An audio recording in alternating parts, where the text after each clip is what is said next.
DevelopSec, Developing Security Awareness with James Jardine, brought to you by Jardine Software.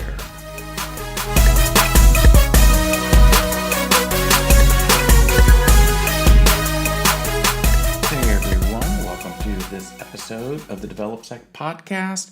I'm your host, James Jardine, and today I want to talk about third-party components and, more importantly, using components with known vulnerabilities, which is on the OWASP top 10, and something we need to think about because a lot of our applications are built using multiple components, right? We don't write every single line of code for our applications. There's lots of cool pre-built functionality, lots of libraries that we can import to make our lives a lot easier and to speed up the development of our applications.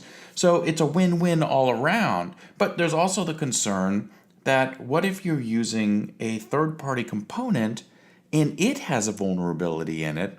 So no longer is it your code that necessarily has the vulnerability, but that third-party code. We see this very commonly when we look at WordPress with plugins. A lot of plugins are usually the source of vulnerabilities when we hear WordPress, not necessarily the WordPress core pieces. So similarly, when we're talking about building our own applications, right, we have our core code that we're writing, but then we're using these additional libraries to help us achieve some form of functionality, right? And so it's important for us to be able to understand and track these components to make sure that they don't have vulnerabilities.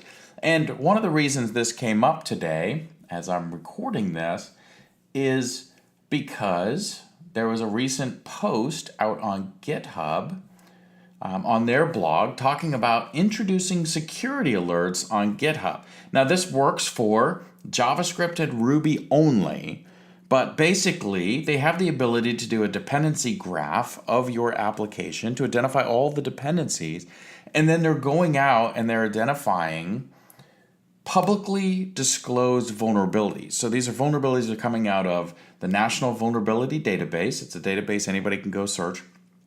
It doesn't cover every vulnerability, right? Not everything's publicly disclosed, or not everything has a CVE, but for those that do, this actually will go out, identify which components you're using, and then check that against that database. And if anything pops up that your version has any type of vulnerability, they're now bringing alerts in to alert you within GitHub that there's a vulnerability in that component. And this is a great piece, a great addition when you think about it. I've long said that for source control systems, the more we could build into that, the better, right? I mean, if I'm going to put all that code up there, man, at what point do we actually start getting static analyzers built into systems like this that it just happens? You have your code in there and they run static analysis against your system. They alert you of the vulnerabilities, and then you can go ahead and start resolving those as you would if you were running your own static analysis system.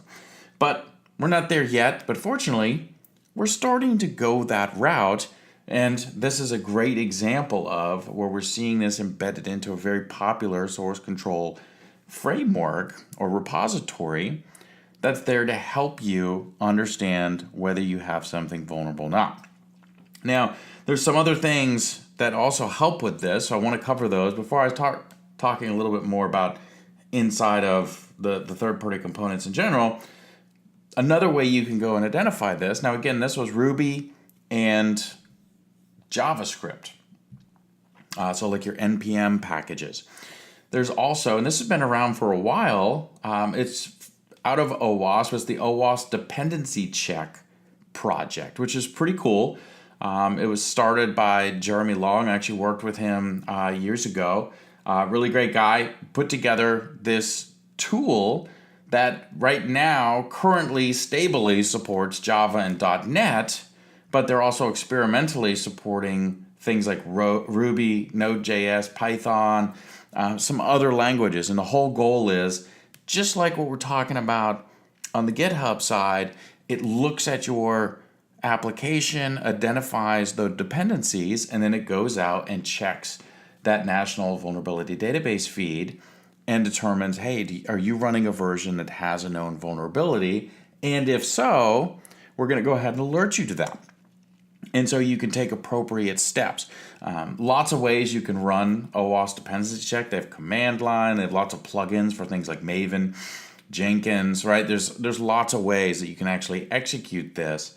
And again, it's been around for a long time. Now, one of the things I like to point out when we talk about third-party components, there's really two sides to that, or I see it as two sides. You've got the server side, where we have server-side components and libraries that we use that never get sent down to the client.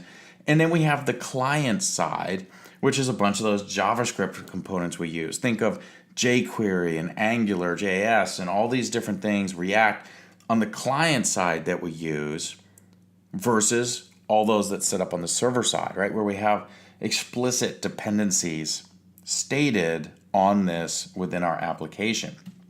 Most of these, I haven't looked very far because they just announced it for the GitHub piece. They're talking about NPM, they're talking about Ruby. The assumption is they're looking at server-side components. I know with OWASP Dependency Check, that one as well, I believe, is really looking at that server-side components that you're using, not as much at the client side. Not many really look at that client side. If you're looking for client side, they actually have a cool tool called Retired.js. And that's actually looking at all the client-side JavaScript libraries you're pulling in, and it'll go through. It doesn't look at the NVD data feed, I don't believe, but it's got a record of all the known vulnerabilities that they've seen in different versions, tracks all that, and then reports to you, hey, you're using a known vulnerable version of this library. Here's a link with more information. It's not just saying it's vulnerable. It gives you a link to information about what the vulnerability is. Because what we have to realize when we talk about third-party vulnerabilities is, are we actually using that functionality? So you may be using a component that has vulnerabilities in it, but then the question comes down to, but are you using the functionality that's vulnerable? Or maybe you're just using 1% of that library because there's one specific function you need, but there's other pieces of that library that may be vulnerable. Now, that doesn't mean you don't necessarily need to upgrade, because you obviously want to be running on the latest versions. But we also understand that it can be difficult doing some of those upgrades, right? Because going from version 1 to version 2, that can sometimes have a pretty heavy impact on our application, on our development, because what is that going to affect downstream? So we have to consider that as we're looking through and saying, hey, do we need to upgrade this? But I always tell people, look, especially when you're talking about these third-party components, right? One, we have to be able to stay on top of, are there vulnerabilities disclosed, right? Are we running the latest version? What type of issues have been exposed? How does that affect our application? Because again, it may not affect our application. It may be in some code that doesn't get used at all by our application. It may be a lower type of vulnerability that doesn't affect us as much as maybe a higher vulnerability would. But these are things that we need to go in and look at. And with third-party components, especially if you do static analysis tools will oftentimes, or some of them, have the ability to go in and analyze third-party libraries that you upload to. Even though they're compiled, right, it's static analysis, so we can analyze those and see if there's issues. And so using those type of tools, maybe you get responses back, right? We're past having something like Dependency Check or GitHub, their new security notifications alerting us. We're doing static analysis. We find that, hey, there's vulnerabilities in this code. And now you've got to answer for these. As development, you get static analysis results. You got to answer for those results. And we can't just say, oh, well, that's not a third-party component. That's not our problem, right? That, unfortunately, is not the answer we're looking for. It's very true. It's in a third-party component. Maybe you don't have a subscription to that component anymore, so you're using a legacy version and you can't upgrade. Probably should be keeping up to date on that. Just a side note there that, don't end your subscriptions, right? We fix security vulnerabilities when we do patches a lot of times. We need to be able to stay up to date on those. But I've gotten oftentimes when I've worked with developers and we look at static analysis results, the initial answer I get is, oh, that's a third-party component, don't control that. And then I'll go back and say, okay, well, let's look at how we're reaching out to this component, because maybe there is no fix, right? I mean, it's very possible that either the developer doesn't know that there's vulnerabilities in their code, they decided for some reason they weren't going to fix those vulnerabilities, whatever the case may be. Let's go back and say, okay, well, are you calling these functions? What are you doing going into these functions before sending that data in to help mitigate the potential risk that may exist within that third-party component? Good example of that is something like a directory enumeration or the ability to grab stuff outside the current directory we expect, right? And so the library has the ability to accept a path, and it takes whatever path that is and it goes and accesses it. Because to give flexibility, the library says, look, I'm not going to limit you to paths. I'm not going to verify those paths. I'll verify that it's a valid path, but I'm not going to care whether it's within your regular inet pub directory or whether it's out on C:. That's not my job to check that. So then we start looking and say, okay, well, look, there's a vulnerability there. There's a weakness. We'll admit that this code has the ability to call any file in the whole system, and that could lead to calling files we don't want to grab. But let's look at how we're calling that. And then are we doing anything to help mitigate that, right? Because again, we want the flexibility of that library, but at the same time, we have to take responsibility saying, like, we're running this library and we want to make sure that when I'm passing a path in, it fits the requirements of my system. So if I'm only going to allow access to a specific file in my web root, then I need to be validating that before we pass it into that library, right? Because from a pure code perspective, it's known vulnerable. But if we're doing stuff to help mitigate that on the outside, passing it in, then we remove some of that vulnerability because we're mitigating that. We're checking the paths. We're making sure that we're doing what we want to do. We're just passing it to a method that then allows us to do really anything we want. And if you look at how many of our systems work, it's very similar. I mean, think about how we call SQL commands, right? SQL will let us do SQL injection. It'll let us query anything we want. But that's why it's our job to make sure that when we call SQL, we're using things like parameterized queries. We're making sure that we're protecting that call going up through. Cross-site scripting, same thing, right? I can send whatever I want down to the browser. It'll execute it, right? That's the flexibility of it. That's the power of it. That's why it's up to us to make sure that when we're sending data down to the browser, we know what we're sending and we're protecting that data to make sure that it's in the format that we want it to be in. No different when we're talking about some of these third-party components. So when we get these third-party components and we find out there's known vulnerabilities, obviously we want to think about the ability to patch, right? If there's a patch available, we want to install patches. Best idea is trying to keep everything up to date. But the next step is understanding how your application works with that component. Understanding, are you using that vulnerable piece or not? How is that piece affecting the risk of your application?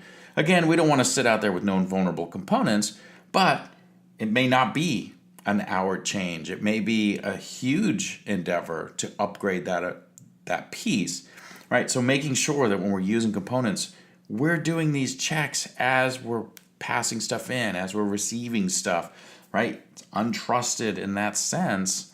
We're doing that legwork and we're doing that up front.